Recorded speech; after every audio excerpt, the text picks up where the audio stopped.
Coucou, j'espère que vous allez bien. J'ai un petit message à vous partager aujourd'hui dans le livre de 1 Corinthiens, le verset 13. Je vais vous laisser le verset après. J'aimerais juste vous parler de l'amour.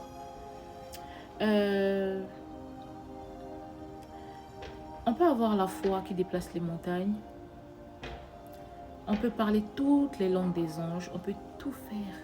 Si on n'a pas l'amour, c'est égal à zéro. C'est rien tout ça. L'amour, c'est la base parce que la connaissance passera, les prophéties passeront, même la foi sera testée, mais l'amour ne tombera jamais. Dieu nous demande d'aimer les autres comme on s'aime. De la même façon que tu aimes ton corps là. Il faut aimer ton prochain comme ça. Parce que Dieu nous a aimés. L'amour, ce n'est pas seulement les paroles. Oui, je t'aime. Josela, tu sais que je t'aime. Tu es ma copine, normal, je t'aime. L'amour, c'est la patience. C'est la compréhension. L'amour, c'est le pardon. Même si tu as toutes les raisons du monde contre une personne, parce que cette personne t'a peut-être fait du mal, cette personne t'a peut-être manqué de respect. Même si tu as toutes les raisons du monde, comme je viens de te le dire, sème l'amour. Sème l'amour car tu seras récompensé. L'amour, c'est la base. Imagine, une personne te fait du mal. Mais toi, en retour, tu lui donnes l'amour. Tu sais pas que toi, tu seras l'exemple parfait. Tu seras une référence dans la jeunesse. Quelqu'un te torture, mais toi, tu sèmes l'amour. Tu continues à l'aimer, tu continues à lui rendre des services. Même cette personne va venir te demander, dis-moi, tu pries où? Quel est le Dieu qui... dis-moi un peu, parle-moi un peu de ton Dieu. Tu sais à qui au fait? S'aimer l'amour autour de vous. L'amour avant tout. Ce passage me rappelle que dans nos vies, c'est pas ce qu'on accomplit qui compte. Mais comme on aime, parce que la fin, c'est l'amour qui restera. À la fin, c'est l'amour qui restera. L'amour domine tout.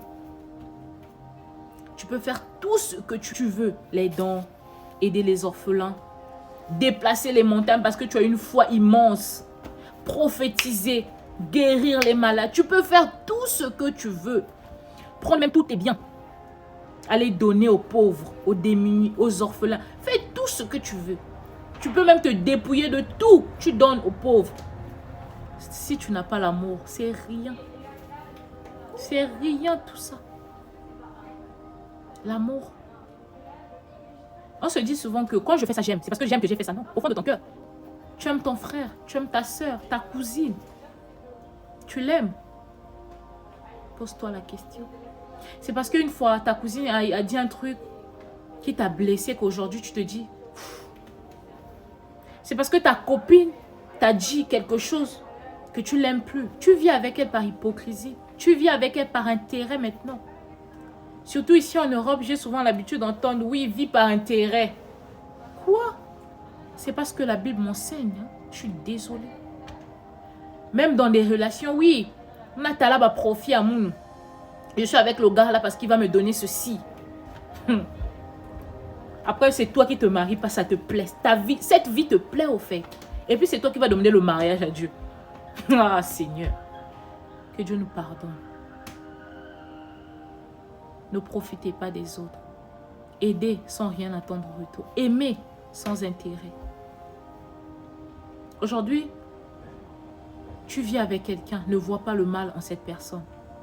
Vois l'amour que Dieu t'a demandé de communier avec cette personne. Alors aujourd'hui, posons-nous cette question. Est-ce que j'aime comme Christ m'a aimé? Pose-toi la question. Est-ce que dans ma famille, mes amitiés, mes relations, j'ai choisi avant tout l'amour? Pose-toi la question. Pose-toi cette question-là. L'amour, c'est la patience, c'est la bienveillance. C'est être au petit soin envers les autres. Ce n'est pas de garder rancune. Je sais que nous sommes humains, mais si nous marchons par l'esprit, on peut le faire, on peut dominer sur tout ce qui nous empêche d'aimer. Si ça arrivait que tu ressens ce besoin de détester d'ailleurs ton prochain, moi ça m'est arrivé. Qu'est-ce que je fais? Je m'agenouille, je prie. Et dis Seigneur, moi je ne veux pas haïr. Je ne veux pas détester quelqu'un. Je ne refuse de jalouser mon prochain. Ça peut arriver quand on annonce une nouvelle. Et si aujourd'hui je ressens de la jalousie envers la bonne nouvelle de l'autre, je peux faire 2 jours de prière et dire Seigneur, je refuse cette jalousie-là. Non, non, non, non. C'est mon frère, c'est ma soeur. Je dois l'aimer, je dois être contente pour elle. Je dois être contente pour lui. Je refuse, surtout entre nous les femmes. Aujourd'hui, l'autre vient t'annoncer son mariage. Tu ressens un peu de la jalousie. Prie. Prie, Dieu est miséricorde. Répands-toi, Dieu va te sauver.